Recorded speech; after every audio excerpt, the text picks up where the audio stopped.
So for this lunge variation, I'm just going to use a very small weight. Again, a small water bottle will be sufficient. This is a 1.5 kilo, but honestly, you don't need a lot of weight for this one. So we're just going to do this lunge variation. So it's something a little bit different here. So as we lunge, it's like as if we're lunging to catch a child running away. So we need to get low for this one. So you're going to take a step forward, have a nice gap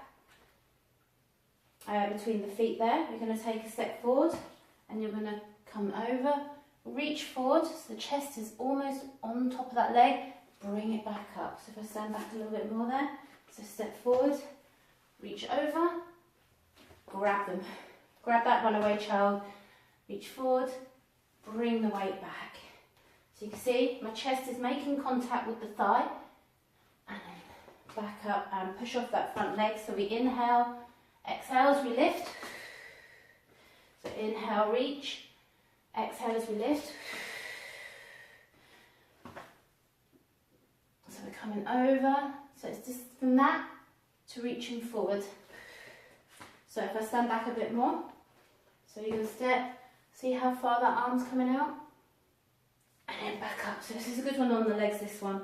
So inhale, exhale away from gravity, inhale, and grab them.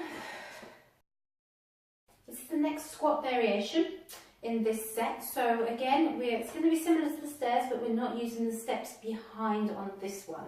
So again, this one's a good one if you're lifting up a child that's 3 or 4 years old and at a slightly higher height.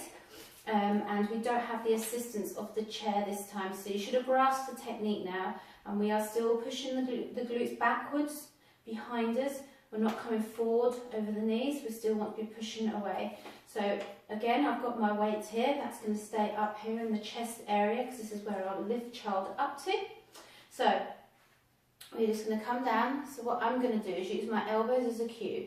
So the bum's going to go behind, behind, behind. Elbows to the knee, like so, and then exhale, squeeze the glutes. Inhale. So we really want to be thinking about using the glutes to get us up to standing, rather than just the back muscles. And if we're using that deep exhale, then we're engaging the core as well. So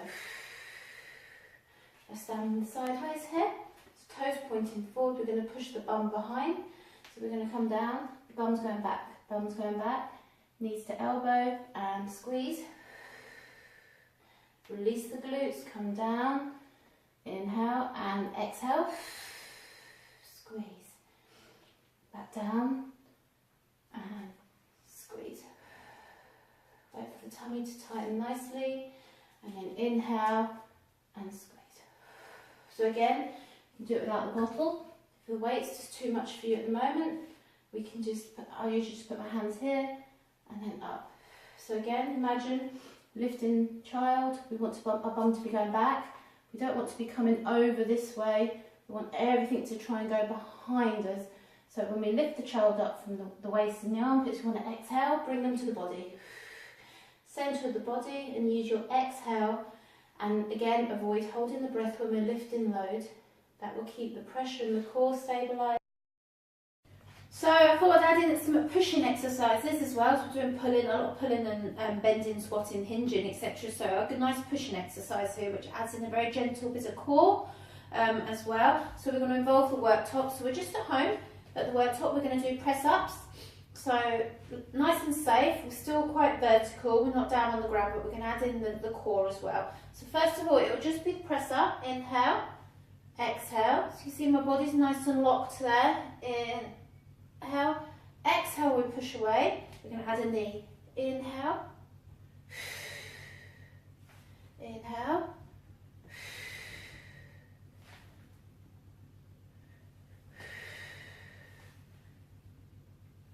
so you can make it easier by standing up, making it harder by coming away. So get that deep tummy muscle contraction here. Visualize the hip bones wanting to meet. We're recruiting the back muscles here as well. Keep the chin in neutral. Chest to worktop. Knee to cupboard. Again, if it is too much doing it single-legged, take it back to double-legged.